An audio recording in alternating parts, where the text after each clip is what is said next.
할렐루야. 아멘. 오늘은 구원의 기쁨이 가장 큽니다 제목으로 말씀을 전하겠습니다. 같이 한번 해볼까요? 구원의 기쁨이 가장 큽니다. 구원의 기쁨이 가장 큽니다. 네, 지난 토요일에는 우리 요한계시록 9장을 하지 않고 시편 23편을 같이 나눴습니다. 시편 우리 요한계시록을 같이 강의를 하면서 여러분들이 읽고 계시는 지금 주보에 나와 있는 성경의 분량을 계속해서 잘 읽어 나가시고 또 사순절을 맞아서 복음서도 또 시간 나는 대로 열심히 읽으시기를 바랍니다. 오늘 같은 경우에는 요한계시록 9장은 요엘과 그대로 연결이 딱 돼 있어요. 그래서 오늘 시간 나시는 분들은 구약 성경에 있는 요엘 말씀을 꼭 한번 읽어보셨으면 좋겠습니다. 요한계시록 9장 1절에 보면 하늘에서 떨어진 별 하나가 있는데 그가 무적의 열쇠를 받았다고 써 있습니다. 한번 보시죠. 9장 1절. 다섯째 천사가 나팔을 불매 내가 보니 하늘에서 땅에 떨어진 별 하나가 있는데 그가 무적의 열쇠를 받았더라. 이 별이 어떤 존재인지 먼저 살펴보고 넘어가야 되는데 누가복음 10장 18절 말씀 한번 찾아봅시다. 여기 한번 찾아봅시다. 누가복음 10장 18절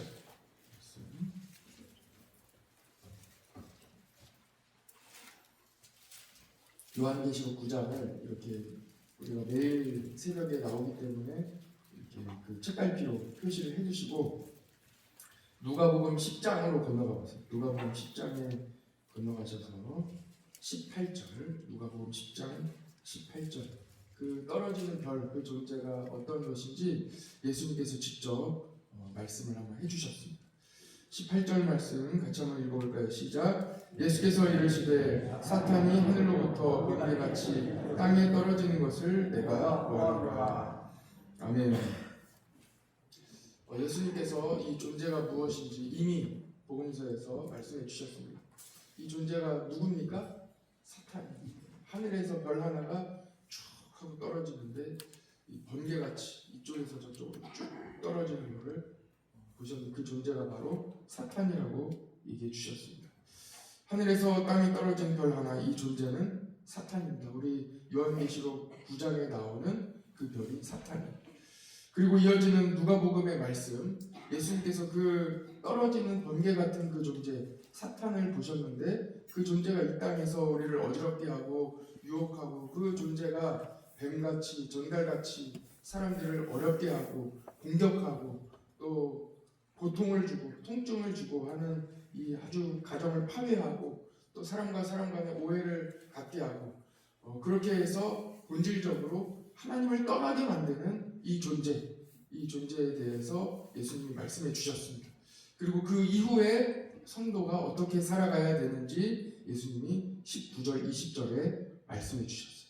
누가복음 10장 19절을 같이 한번 읽어보겠습니다. 시작. 내가 너희에게 뱀과 전갈을 밟으며 원수의 모든 능력을 제어할 권능을 주었으니 너희를 해칠 자가 결코 없으리라. 아멘. 19절 말씀을 먼저 볼게요. 끊임없이 유혹하고 어렵게 하고 방해하고 하나님을 떠나게 만드는 존재가 하나님을 대적하여 하늘에서 이 땅에 떨어진 거예요. 그렇게 해서 사람들을 계속 공격을 하는데 지금도 마찬가지입니다.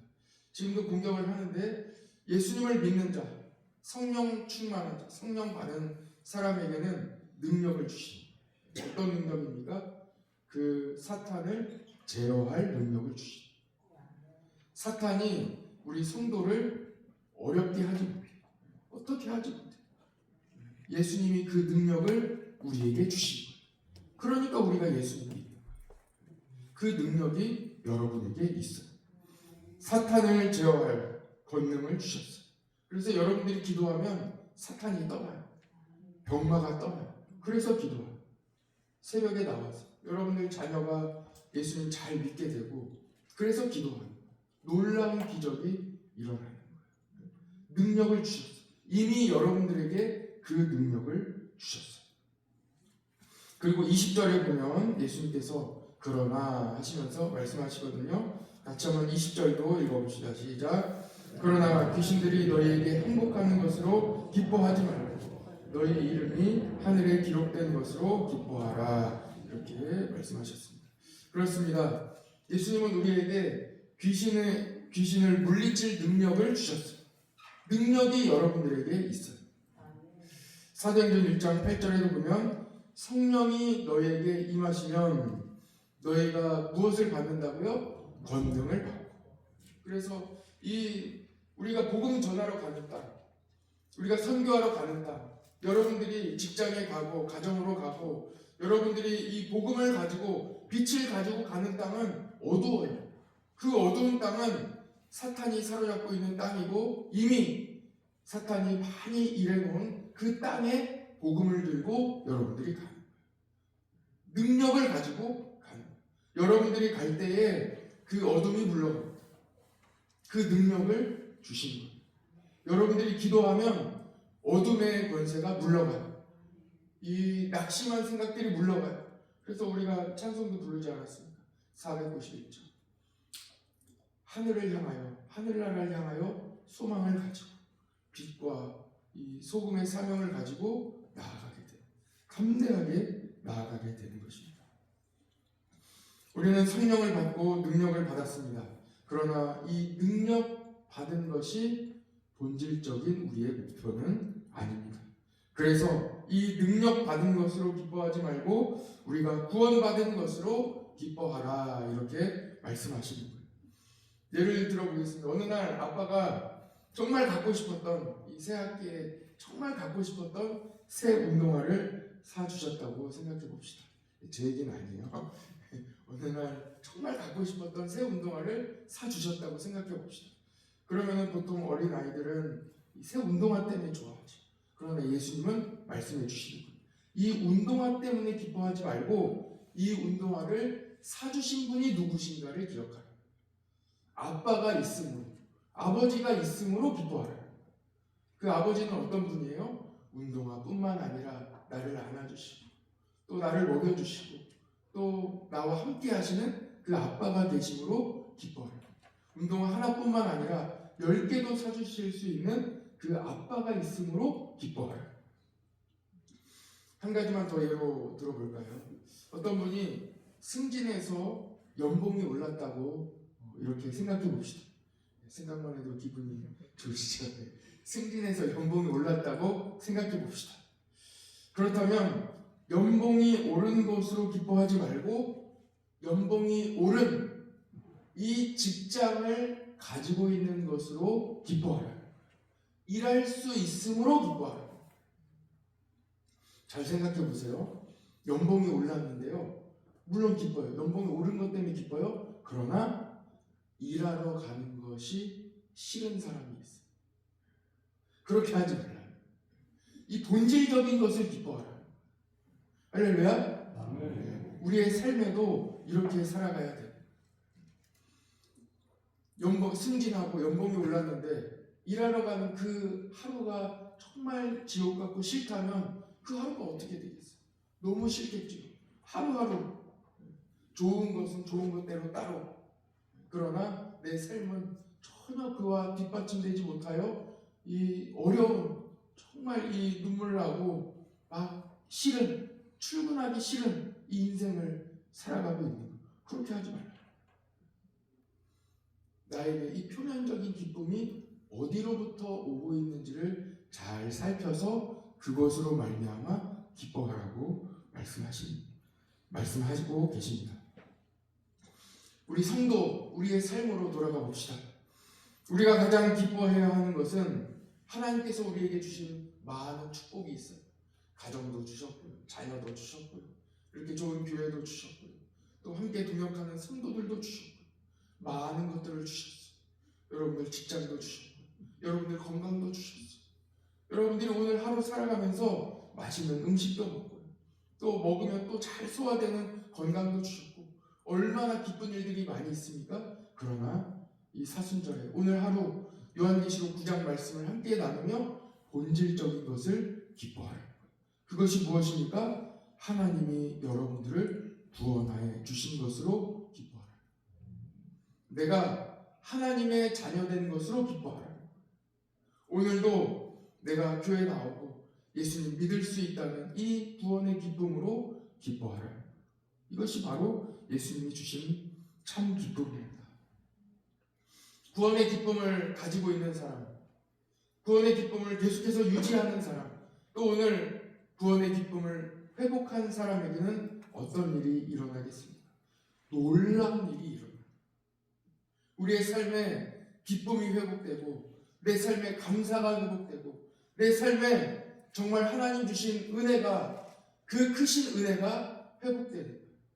그래서 내 삶에 어떤 어려움이 있어도 그것이 작게 보여요. 이 말씀을 지난 주일에 함께 같이 나눴습니다. 요엘 2장 23절에 이 말씀이 나오고 있어요. 시온의 자녀들아, 너희는 너희 하나님 여호와로 말미암아 기뻐하며 즐거워할지어다. 이렇게 말씀하고 있습니다. 요한계시록 9장의 말씀은 요엘 선지자가 예언한 말씀 그대로 또 잘 요한계시록의 그 말씀이 또 이어지고 있습니다. 1절에 요한계시록으로 다시 넘어가 봅시다. 요한계시록 1절에 보면 다섯째 천사가 나팔을 부니 사탄의 무저갱 이 열쇠를 받았습니다. 무저갱은 깊은 구덩이예요. 사탄을 가두는 목적으로 사용되는 깊은 구덩이가 바로 무저갱입니다. 누가복음 8장 31절에 보면 거라사 이 귀신 들린 사람 사건 이야기가 나오거든요. 거기에 군대 귀신이 나오죠. 거라사에 군대 귀신이 나오는데 이 군대 귀신이 예수님께 요청을 해요. 귀신아 너 나가라 이렇게 예수님께서 말씀하시니까 이 귀신이 예수님께 말을 걸어서 그러면 저 무저갱으로 보내지 말아주세요.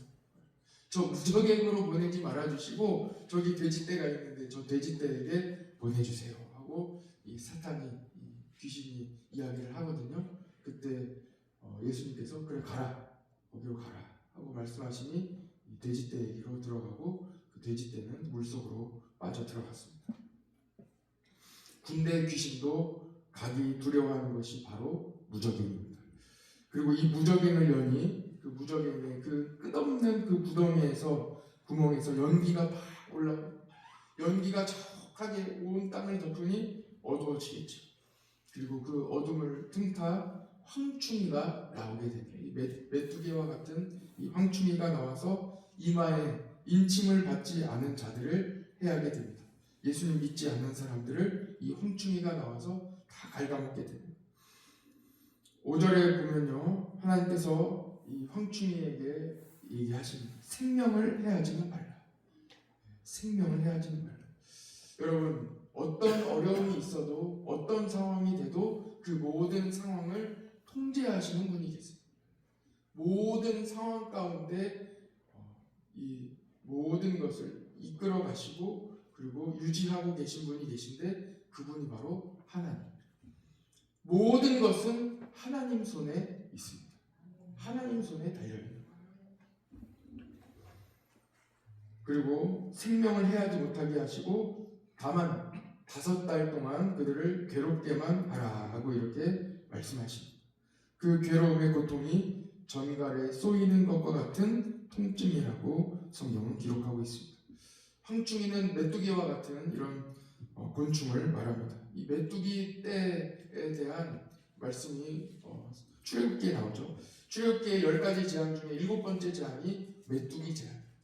메뚜기 떼가 한번 지나가면 그곳은 완전 초토화가 됩니다. 모든 풀과 곡식과 이 모든 것을 다 순식간에 갉아먹는 거예요.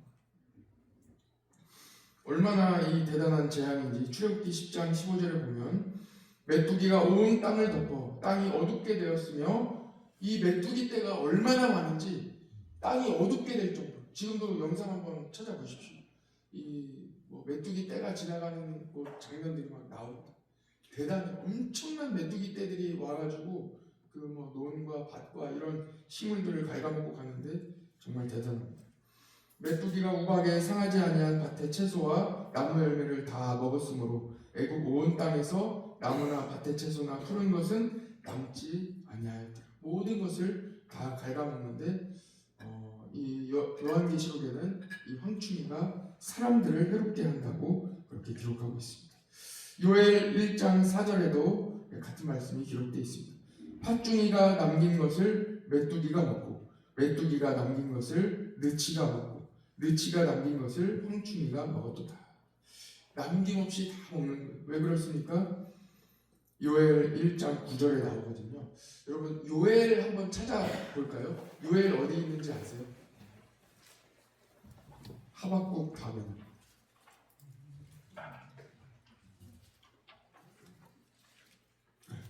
호세아 다음에 호요라, 호세아 다음에 요엘이다.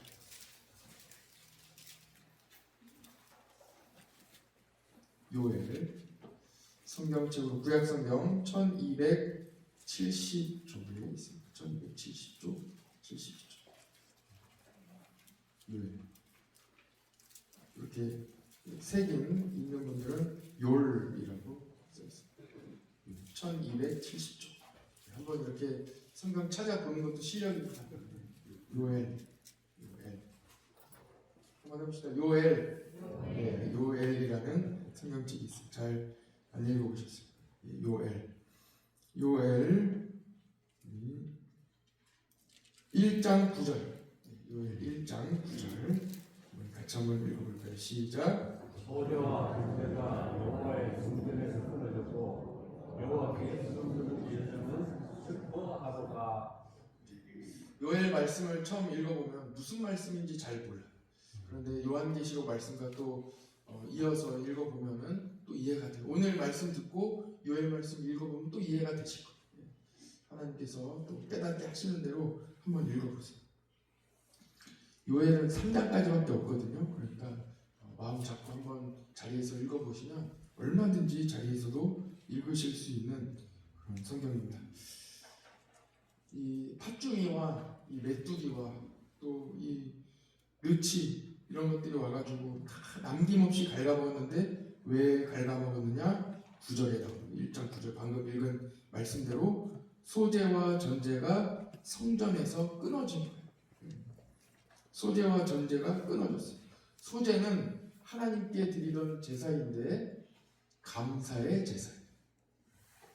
감사의 제사가 끊어졌다. 여러분들 느껴지는 게 있으시죠? 감사가 끊어졌다. 우리 삶에 감사가 끊어졌다.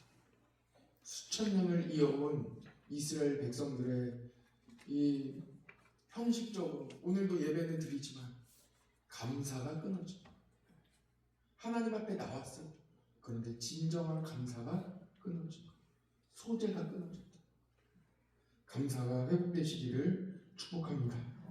전제는 어떤 거냐면요, 포도주나 이런 이 액체로 되어 있는 이 귀한 것을 하나님 제단에 다 남김없이 쏟아붓는 거예요. 헌신을 바래요. 헌신. 모든 것을 다 붓는 거예요. 예수님께서 십자가에 달리실 때에 옆구리에 창이 찔리셔서 모든 물과 피를 다 흘리셨어요. 그게 전제예요. 전제는 예수님께서 십자가에 흘리신 그 물과 피를 의미하고 있는 거예요. 그래서 레위기부터 전제를 말씀하시고 이스라엘 백성들로 하여금 전제를 하나님 제단에 부어드리라고 말씀하셨어요. 디모데 후서 4장 6절에 보면 사도 바울이 이렇게 자신의 인생에 대해서 말합니다.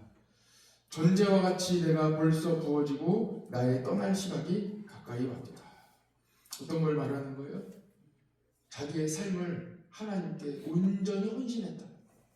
완전히 다 드렸다. 이렇게 믿음 생활했다. 하나님 앞에 헌신하고 모든 것을 남김없이 다 드렸다는 거예요. 전제는 순교를 말합니다. 헌신을 다 드렸다는 거예요. 소재와 전제가 성전에서 끊어졌다는 말은 어떤 걸 의미합니까? 성도들의 감사가 사라졌고 희생과 헌신이 사라졌다는 것을 말씀하고 있습니다. 우리의 삶에, 우리 성도들의 삶에 하나님의 은혜가 회복되시기를 바랍니다. 요엘 2장 12절부터 14절에 보면 막 어두워져요. 막 어두워져요. 그런데 하나님께서 기회를 주시거든요. 여기에 보면은 이제라도 금식하고 울며 애통하고 마음으로 다하여 내게 돌아오라. 내게 돌아오라. 회개하고 돌아오라. 옷을 찢지 말고 마음을 찢고 돌아와라. 그는 은혜로우시며 자비하시며 노하기를 더디하시며 재앙을 돌이키신다. 마음을 돌이키신다. 이 재앙을 내리지 않고 돌이키신다. 전제와 소재를 이제는 아예 없애주신다. 지금 없애주셨잖아요. 여러분 이 말씀이 이해가 되십니까? 예수님이 전제와 같이 완전히 십자가에서 부어지심으로 이제는 더 이상의 소재와 전제가 필요 없어요. 제사가 없어졌어요. 우리 제사 안 드리죠. 예배 드리죠.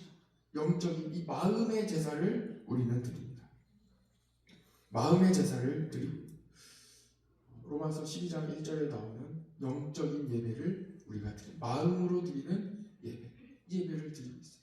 하나님께서 우리를 얼마나 사랑하시는지 이제 이 제사를 다 해하시고 요엘의 말씀이 그대로 다 이루어졌어요. 하나님께서 마음을 돌이키시고 우리로 돌아오라고 말씀하시며 누구든지 예수님을 믿으면 하나님의 자녀가 되는 권세를 허락해 주셨습니다. 회개하고 하나님께 돌아가면 하나님의 은혜를 부어주십니다.